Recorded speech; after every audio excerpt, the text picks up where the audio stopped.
지금 3주째 달란트 비유 설교하고 있습니다. 몇 주 더 할지 모르겠어요. 너무 좋아요. 묵상하면 묵상할수록 이야 재밌네 이런 생각이 드는 게 달란트 비유입니다. 목사님 앞에 무슨 설교했어요? 궁금하신 분들은 유튜브에서 마리교회 치면은 저희 교회 설교 쭉 나옵니다. 달란트 비유 첫 번째 거, 두 번째 거 들어보시면 달란트 비유에 대해서 좀 더 깊이 이해할 수 있을 것 같아요. 평소 제가 들어보지 못했던 설교들이니까 여러분들도 못 들어봤을 거라 생각합니다.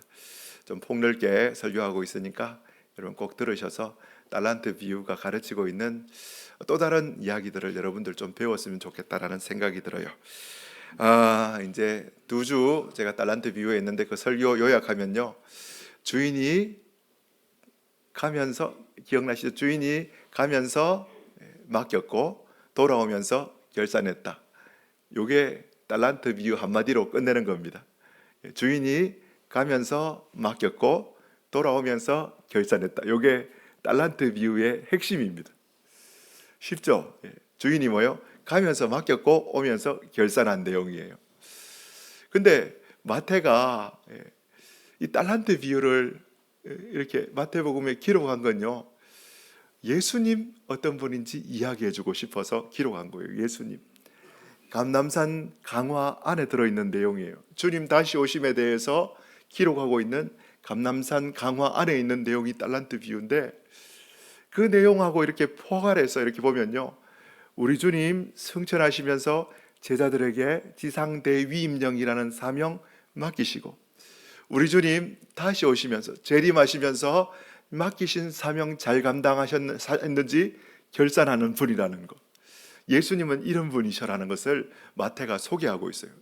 마태가 뭐 이야기한다고요?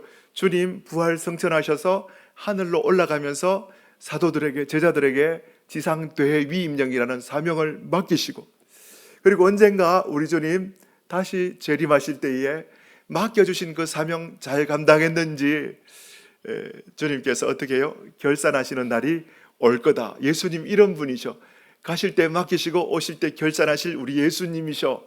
이거 마태가 이야기해주고 있는 거예요. 사도신경에도 뭐라고 말합니까? 산자와 죽은 자를 심판하러 우리 예수님 다시 오시리라, 우리가 이렇게 고백하고 있습니다. 오늘은요, 이 달란트 비유를 가지고요, 오늘 부제, 어떻게 보면은 소제목이라고 해야 될까요? 이제 나는 청직입니다라는 제목으로 말씀을 좀 전하려고 합니다. 오늘은 청직이 이야기하려고 합니다. 나는 청직이입니다. 오늘 본문의 주인은 아주 먼 길을 떠납니다. 타국으로 가요. 먼 길을 떠납니다. 먼 길을 떠나면서 주인에게 있는 수많은 많고 많은 종들 중에서 특별히 3명의 종들을 선정하여서 그 3명에게 자신이 가지고 있는 모든 재산을 다 맡기고 떠나갑니다. 자, 마태복음 25장 15절인데요. 오늘 이 한 절 가지고 설교할 건데 같이 한번 읽어보겠습니다. 시작. 각각 2달란트를, 한 사람에게는 1달란트를 주고, 15절에 한 사람에게는 5달란트, 한 사람에게는 2달란트, 한 사람에게는 1달란트 주고 떠났더니, 지난번에 달란트 비유 설교하면서 이 달란트, 금 1달란트, 주인이 금 1달란트 줬대요. 금 1달란트. 금 1달란트가 얼마나 큰 돈인지 설교했었어요. 1달란트의 무게가 34.2kg입니다.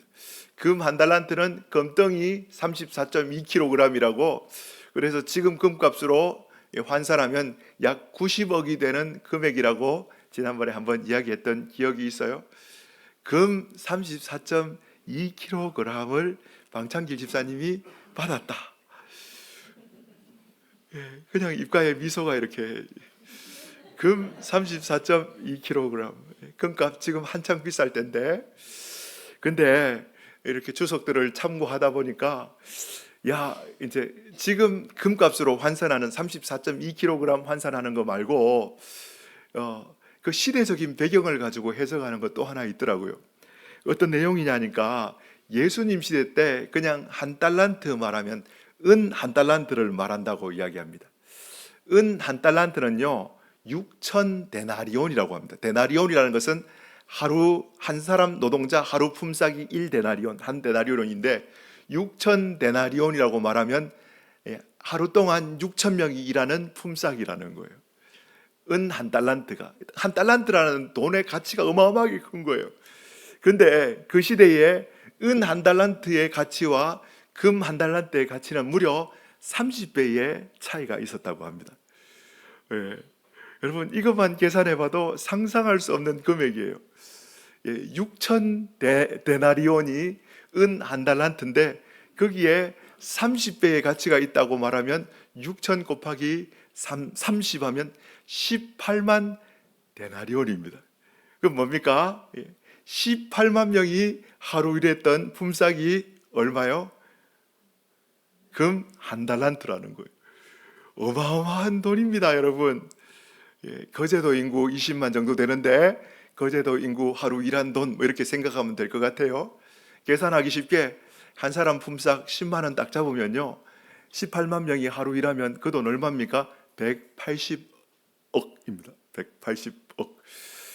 여러분 지난번에 금값으로 환산할 때 90억 했는데 그 시대적인 배경을 가지고 이 한 달란트, 금 한 달란트를 계산하니까 그거보다 훨씬 2배나 더 많은 돈입니다.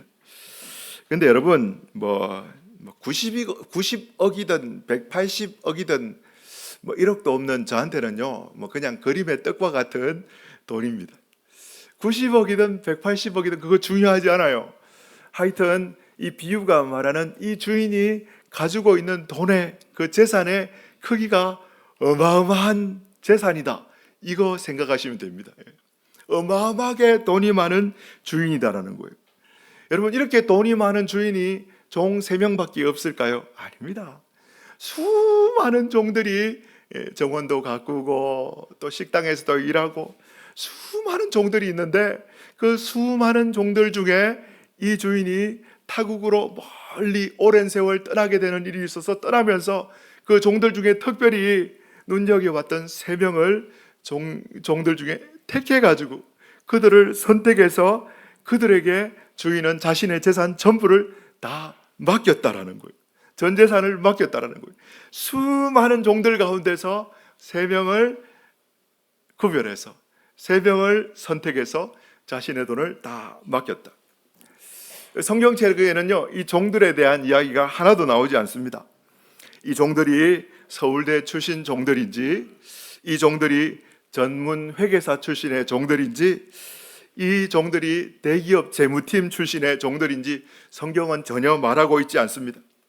다만 성경이 말하는 것은 종들이었는데 단 한 가지 성경이 말하는 것은 주인이 수많은 종들 중에서 특별히 지켜보고 관찰하며 주인이 딱 선택해서 자신의 재산을 맡긴, 주인이 믿고 맡긴 종들이었다라는 그 내용 하나 성경을 통해서 살펴볼 수 있습니다. 일반 종들하고 좀 다르게 되었어요. 그냥 허드렛 일하고 시키는 일하는 종이 아니라 종은 종인데 주인의 재산을 전부 다 관리하는, 주인의 모든 것을 관리하는 종들을 보고 우리는 청지기라고 말합니다. 여러분 청지기라는 단어 들어보셨을 거라 생각합니다. 한자로는요 한번 띄워주시겠어요? 한자 이런 거 씁니다. 관청청자를 씁니다. 관청청. 그 다음 고들직, 그 다음 사람을 뜻하는 명사형 전미사 이 이렇게 붙입니다. 국어 공부도 하고 한자 공부도 하고 참 좋습니다. 그래서 원래는 청직인데 어떻게 해요? 청지기가 되었어요. 국어 시간에 배우셨죠? 연원법칙. 국어 시간에 공부 많이 하셨죠? 청지기 이렇게 부르는 겁니다. 뭐요? 주인의 집을 어떻게 해요? 주인의 뜻대로 곧게 관리하고 지켜나가는 사람을 보고 청지기라고 말합니다. 헬라어로도 이렇게 표현하는데요. 띄워주겠어요? 오이코노모스라고 부릅니다. 오이코노모스. 오이코스가 집이라는 뜻입니다. 그리고 노모스, 법이라는 뜻이에요. 이 2개의 단어가 합쳐진 겁니다. 주인이 주인의 집에서 주인의 법대로 집을 관리하고 집을 챙기는 사람을 보고 오이코노모스, 정직이라고 말합니다. 사전적 의미가 그 밑에 있어요. 주인이 거처하는 집에 머물면서 주인의 집에 재산과 시설을 직접 책임지고 지키는 사람, 이게 사전적 의미 정직입니다. 여러분, 지금까지 이 종들은요, 주인의 집에서 일하는 그냥 평범한 종이었습니다. 많고 많은 종들 중에 한 사람이었어요. 근데 그 많고 많은 사람들 중에서, 종들 중에서 주인이 불러서 주인의 모든 것을 맡기는, 그리고 주인의 모든 것을 관리하는 존재가 되었을 때부터 이 종들은 정직이가 된 거예요. 여러분, 종의 입장에서 봤을 때는 천지개벽하는 일이 자기에게 일어난 겁니다. 한 사람의 종이 주인에게 신뢰를 받는 정직이가 되었다는 것은 종의 신분의 변화가 생긴 거예요. 여러분, 종이라도 레벨이 다릅니다. 종이라도 다 같은 종이 아니에요. 정직이는 주인이 자신의 모든 것을 믿고 맡기는, 바꾸어 말하면요, 정직이는 주인의 믿음의 대상이 된 종이에요. 주인이 완전히 신뢰하고 믿음의 대상이 된 종. 성경에도 이런 정직이 나오죠. 바로 요셉입니다. 요셉 보면요, 보디발한테 다 맡겼어요. 내 아내 말고 네 다 책임지고 알아서 해라. 이게 정직이에요. 바로 왕한테도 내가 네보다 높은 건 자리밖에 없어, 네가 이 나라 다스려. 바로 왕에게 정직이가 되었어요. 이걸 보고 정직이에요. 종은 종인데 다 맡기고 네가 책임져라. 완전히 믿어주는 존재가 된 게 바로 정직이라는 겁니다. 아들도 아닙니다. 그리고 집안 친인척도 전혀 아니에요. 그것도 주인이 집에서 같이 있을 때 맡긴 것도 아닙니다. 주인이 타국으로 오랜 세월 떠나야 하는 일이 있어서 떠날 때에 이 주인이 3명의 종을 선택해서 그들에게 다 맡기는 거예요. 3명의 종을 선택해서, 구별해서 선택해서 다 맡기는 거예요. 관리하도록 맡긴 거예요. 여러분, 종의 입장에서 볼 때는 어떤 의미일까요? 한량없는 주인의 은혜, 이해할 수 없는 주인의 은혜를 덧입은 존재가 된 거예요. 또 주인의 입장에서 봤을 때 너를 정직이로 세운다라는 것은 나는 너를 100% 신뢰한다라는 증거라는 거예요. 여러분, 한번 생각해 봅시다. 주인한테 이렇게 주인의 부름을 받고 주인의 믿음의 대상이 된 정직이는 얼마나 행복한 정직이일까요? 행복하지 않겠습니까? 뛸 듯이 행복했을 거예요. 와, 주인이 나를 믿어주시네. 자, 그렇다면은 이 주인의 부름을 받고 주인의 명령, 사명을 받은 이 정직이들은 어떻게 살아가야 할까요? 사도 바울은요, 신약 성경의 사도 바울은 정직이는 이렇게 살아야 해, 이렇게 가르치는데요. 고린도전서 4장 1절 2절 1절 제가 읽어드릴게요. 사람이 마땅히 우리를 그리스도의 일꾼이요 하나님의 비밀을 맡은 자로 여길지어다, 이렇게 말하면서 2절 말씀하시는데요. 2절은 같이 한번 읽어보겠습니다. 시작. 그리고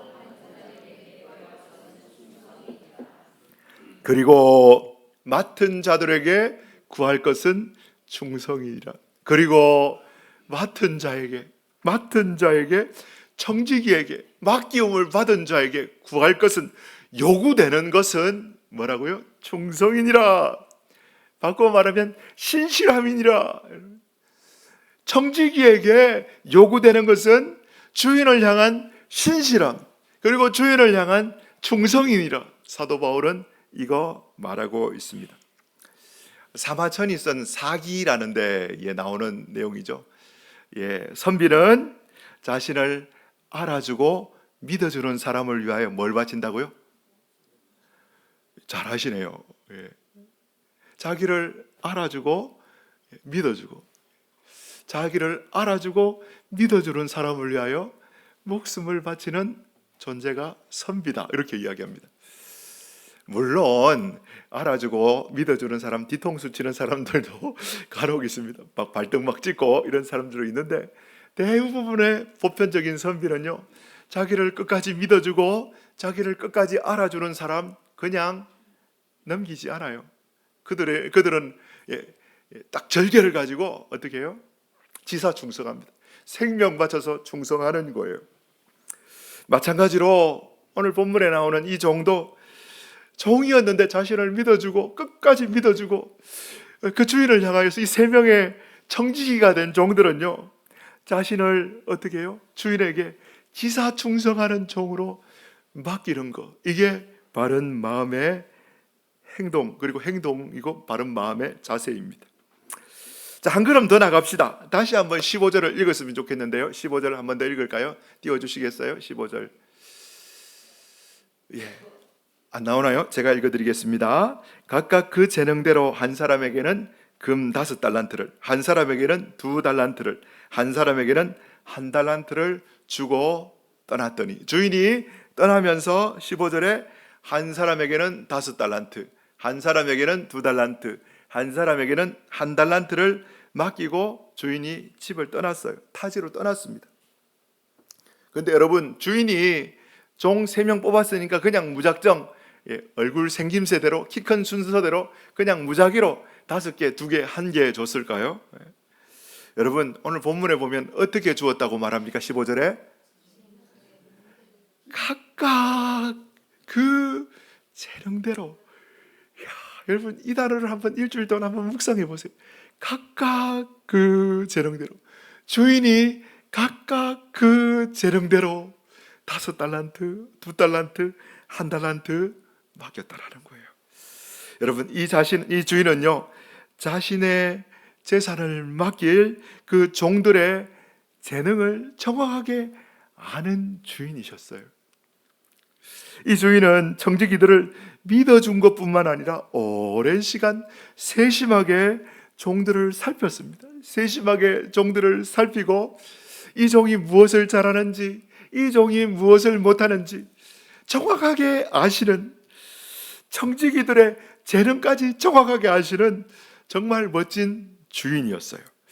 그래서 종들의 재능을 따라 각각 그 재능대로 종들에게 달란트를 차등해서 배분했습니다. 결과적으로 5개, 2개, 1개 나누어 줘서 이 종들을 차별한 것처럼 우리가 볼 수도 있어요. 이 나쁜 주인 어떻게 차별할 수 있어? 사람을 말이야 물로 보는 거야, 이렇게 오해할 수도 있는데 아니라는 거 여러분 성경을 통해서 볼 수 있어요.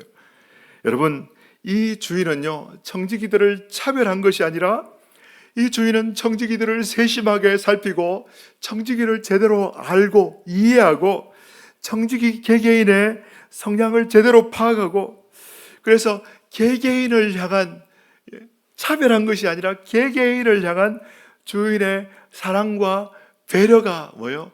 5개 주고 2개 주고 1개 준 거라는 거예요. 사랑하는 성도 여러분, 자, 말씀을 한번 정리해 봅시다.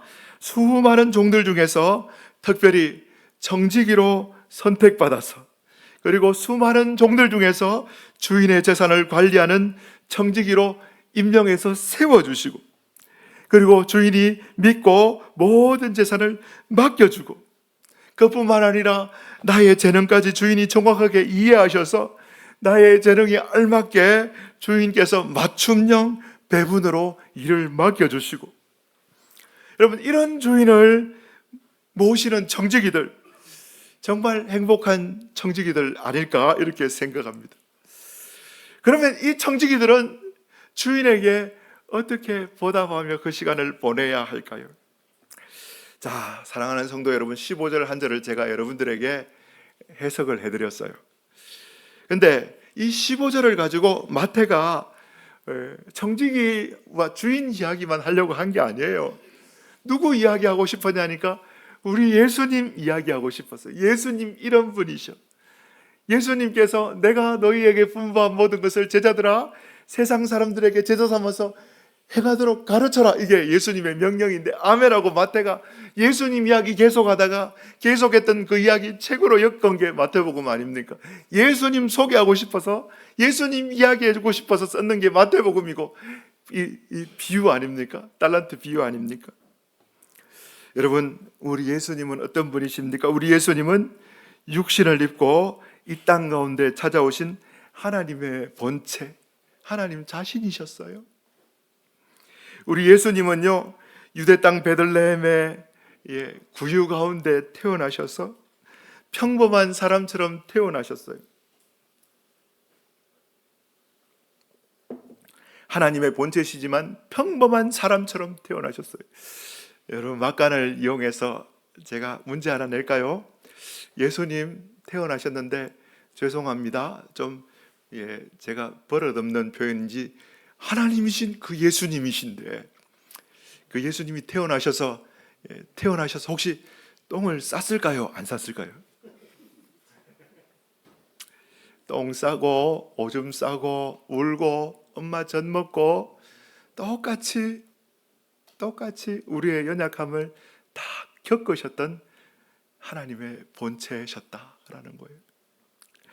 평범한 사람처럼 자라시고 30살이 되시사 될 때에 예수님 공생애를 시작하시면서 그 유대 땅을 다니시면서 수많은 유대인들 중에서 특별히 12명을 구별하셔서 선택하셨어요.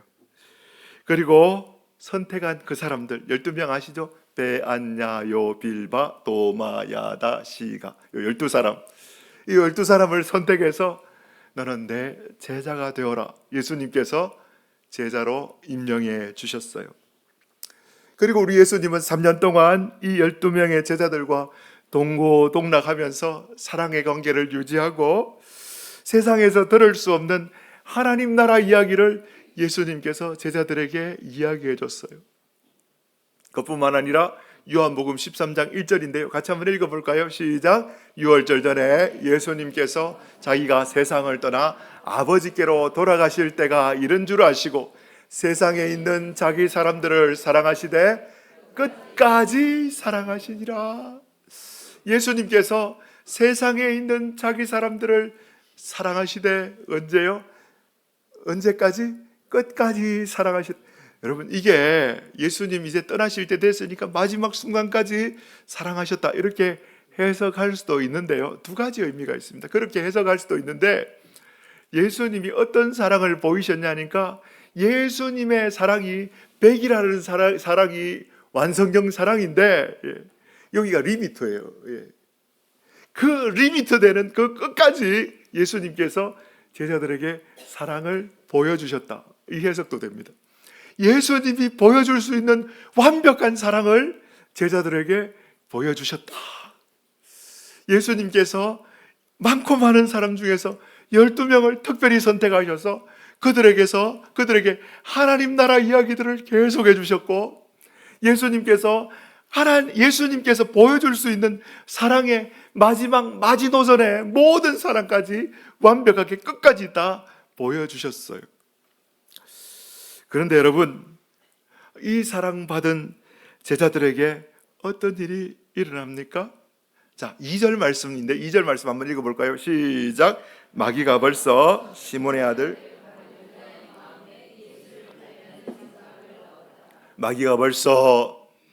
유다의 마음에 예수님 팔려는 마음을 넣었더라. 예수님께서 많고 많은 사람들 중에 12명을 택해서 제자로 삼아서 하나님 나라 이야기하고 당신의 사랑을 온전히 쏟아서 키운 그 12명의 제자 중에 한 사람 가룟 유다는요, 예수님을 오해하고 말았어요. 여러분 잘 들으세요. 가룟 유다는 예수님을 오해하고 말았어요. 마치 누구처럼? 오늘 예수님의 비유에 나오는 한 달란트 받은 사람이 주인을 오해한 것처럼, 당신은 굳은 사람이라.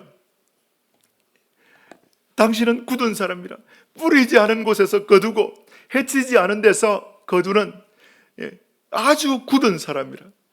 뿌리지 않는 데서 거두고, 딴 사람 뿌리는 뺏고 해치지 기질하지 않은 데서 거두고, 딴 사람 기질한 거 뺏는 아주 피도 찔러도 피도 안 나오는 그런 굳은 사람이라. 그래서 당신을 두려워해서 내가 이 돈을 숨겼나이다. 주인에 대해서 오해를 했던 마치 그 한 사람의 종처럼 이 가룟 유다가 예수님을 오해합니다. 그래서 뭐합니까? 예수님을 배신하고 팔아버립니다. 정신을 차려보니까 자기가 예수님을 그토록 따라다녔던 자기의 스승을 배신하고 팔아버린 거예요. 그래서 가룟 유다는 자살해버렸습니다. 주 안에서 사랑하는 성도 여러분, 두렵고 떨리는 마음으로 권면합니다. 여러분들 예수님을 오해하면요 망합니다. 여러분 예수님을 오해하면요, 시험 들어서 예수님 당신은 이런 분이죠 이렇게 오해하면요 여러분 인생 망합니다. 또 여러분이 하나님 음성에 귀 기울이지 않고 마귀의 음성 듣고 마귀가 틈타면요 여러분 인생 마귀한테 도둑질 다 당하고 여러분 망한다라는 표현을 안 쓰고 싶어요. 무너집니다. 완전히 와해돼 버려요. 행복했던 그 신앙생활이 완전히 무너져 버려요. 마귀가 틈타면요. 마귀는 죽이고 빼앗는 자요. 요한복음 10장. 그래서 여러분은 어떻게 하든지 예수님 제대로 알아가야 돼요. 예수님 제대로, 내 평생에 예수님 열심히 알아가리라. 이거 소원 하나 두고 살면 돼요. 여러분 그뿐만 아니라 나머지 11명의 제자들도 예수님 십자가 지실 때 목숨 걸고 예수님 따르겠습니다 이렇게 결심했는데 예수님을 헌신짝 버리듯이 다 버립니다.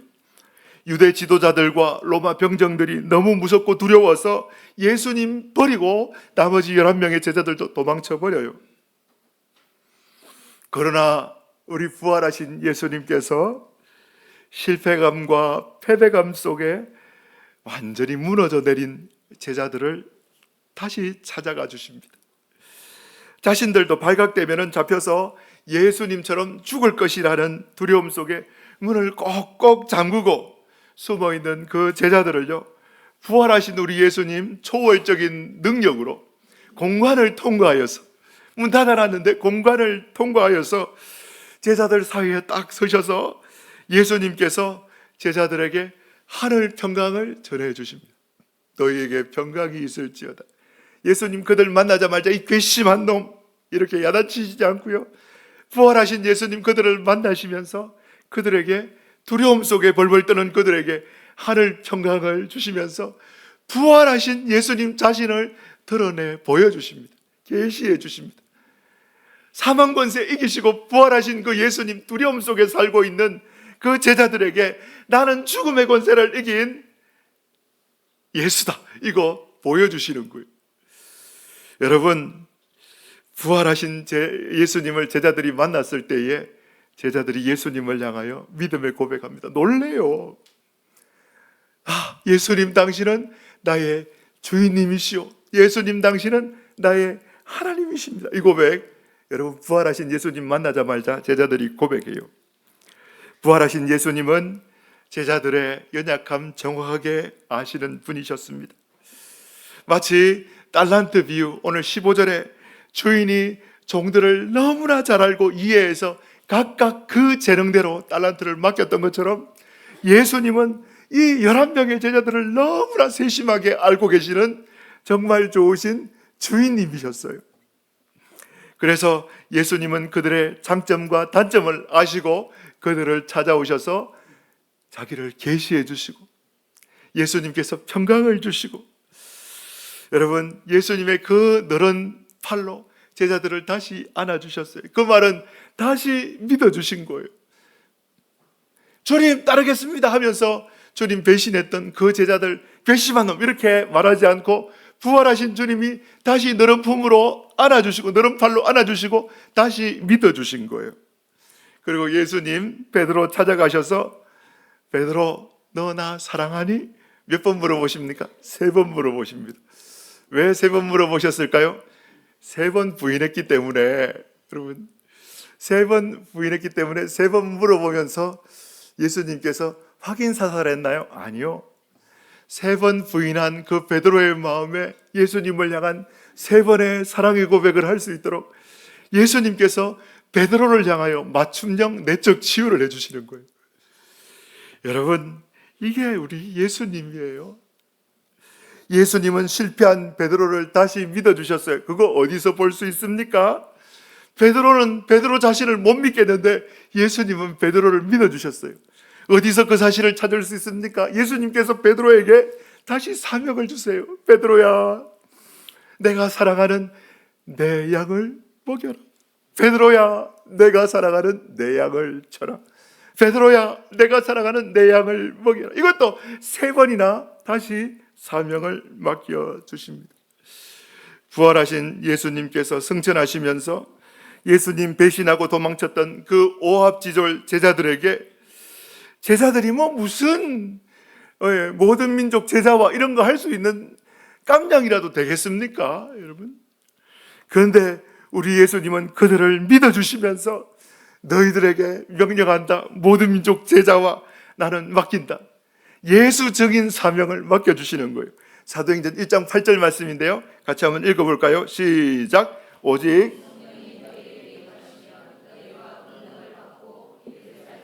온 유대와 사마리아와 땅끝까지 이르러, 와, 성령 받아서 내 증인, 예수 증인되는 사명 주님이 그들에게 맡겨주시고 성취하셨어요. 땅끝까지 내 예수 증인되는 사명 믿어주시고 당신의 사명을 맡겨주신 우리 예수님이십니다. 예수님이 믿어주실 때에 이 사도들은 어떤 삶을 살았나요?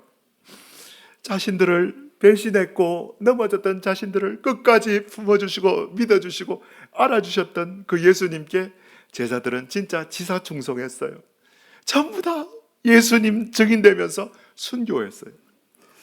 심지어 사도 요한 역시 살아있는 산순교자로, 여러분, 예수님 이야기 계속했던, 어떻게 보면 산순교자로 살았어요. 지사충성했어요. 이들의 제자들도, 수많은 제자들도 사자들의 밥이 되면서 십자가에 못 박히면서 돌에 맞아 죽으면서 예수님을 전하는, 예수님을 전거하는, 예수님께 기사충성하는 예수님의 청지기들로 살았던 거예요. 우리 예수님 제자들에게만 그렇게 하셨나요? 저와 여러분들도 예수 증인의 삶 살도록 저와 여러분들도 부르셔서 사명 주셨어요. 예수님은 저와 여러분을 믿어주시는 분이시고, 예수님은 저와 여러분들을 완벽하게 이해하시는 분이시고, 우리가 약한 것 너무나 잘 아시고, 우리가 뭐 잘하는 것도 너무나 잘 아시고, 그래서 예수님은 맞춤형으로 우리에게 사명을 딱 주셔서, 맞춤형으로 예수적인 사명 딱 주셔서, 어떤 사람은 가정에서, 어떤 사람은 직장에서, 어떤 사람은 사업터에서, 어떤 사람은 학교에서, 어떤 사람은 마을에서, 동네 사람들에게 예수적인 사명 감당할 수 있도록 여러분 철회 하나 만에 하나 구별하셔서 불러주셔서, 그리고 사명 주셔서 믿어주셔서, 여러분 이분이 누구라고요? 우리 예수님이시라는 겁니다. 저와 여러분을 믿어주시고 저와 여러분의 연약함까지 다 이해하시고 우리에게 맞춤형 사명까지 주신 그 예수님께 지사충성하시는 우리 성도들 되기를 예수님의 이름으로 축복합니다. 아멘. 자, 마지막으로 한국교회의 거목으로 사셨던 목회자들의 목사로 불리는 고 한경직 목사님 이야기해드리고 설교를 마치겠습니다. 한경직 목사님은요, 우리나라를 대표하는 영락교회를 개척하신 목사님입니다. 원래 제일 처음에는 1945년 베다니 전도소라는 이름으로 1945년 12월 달에 교회 개척하셨어요. 한경직 목사님이 개척한 교인들은요, 북한에서 월남한 피난 오셔서, 피난이라 해야 되나요? 북한에서 넘어오셔서 정착하셨던 북한 사람들이었습니다. 북한 사람들. 그래서 이제 베다니 기도소를요, 베다니 전도소를 하나님이 주시는 영원한 기쁨이라는 이름의 영락교회라는 이름으로 바꾸었습니다. 우리나라를 대표하는 아주 큰 대형교회입니다. 그 대형교회를 개척하고 그 대형교회를 담임으로 목회하시면서 또 수많은 사역을 감당하시면서, 여러분 이 한경직 목사님 돌아가실 때 본인 명의로 된 통장도, 본인 명의로 된 집 한 칸도 없었습니다. 가진 것이라고는요, 낡은 옷 몇 개, 그리고 나이 많이 들어서 거동이 불편해서 타고 다니던 휠체어 하나가 전부였다고 합니다.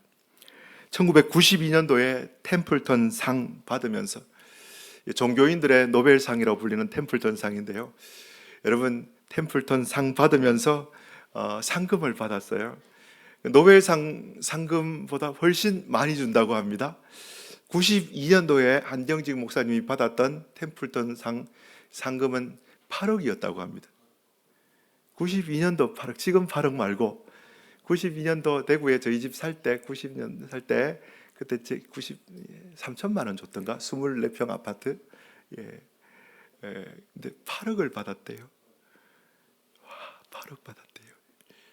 근데 한경직 목사님 돈 받자마자 그 자리에서 북한 돕기 성금으로 써달라면서 전액을 다 기부하셨다고 합니다. 그러면서 목사님, 모든 것이 주님의 것인데 내가 쥐고 있을 것이 무엇입니까? 이야, 여러분 이런 이야기 들으면 먹먹하지 않습니까? 청지기가 도대체 어떤 존재인지. 한경직 목사님, 주님이 자신에게 믿고 맡겨주신 그 사명을 위해서 자신의 시간과 재물을요, 주인이신 주님의 뜻대로, 아까 전에 오이코노모스, 노모스, 뜻대로, 주인의 뜻대로, 그리고 정직하게, 청지기 할 때 직, 고들직, 정직하게 사용한 진짜 예수님의 정직이였습니다. 사랑하는 성도 여러분, 우리 예수님은요, 오늘도 저와 여러분을 신실하게 믿고 계시는 분이세요. 우리의 재능을 아시고 그에 맞게 여러분에게 감당할 수 있는 사명을 주셨어요. 우리를 믿어주시는 그 주님의 신뢰에 여러분 지사충성하는 우리 성도들 되기를 부탁드립니다. 그래서 우리 주님 다시 오실 때에 주님 어서 오십시오, 착하고 충성된 종아, 칭찬 듣는 우리 성도들 되기를 예수님의 이름으로 축복합니다. 아멘.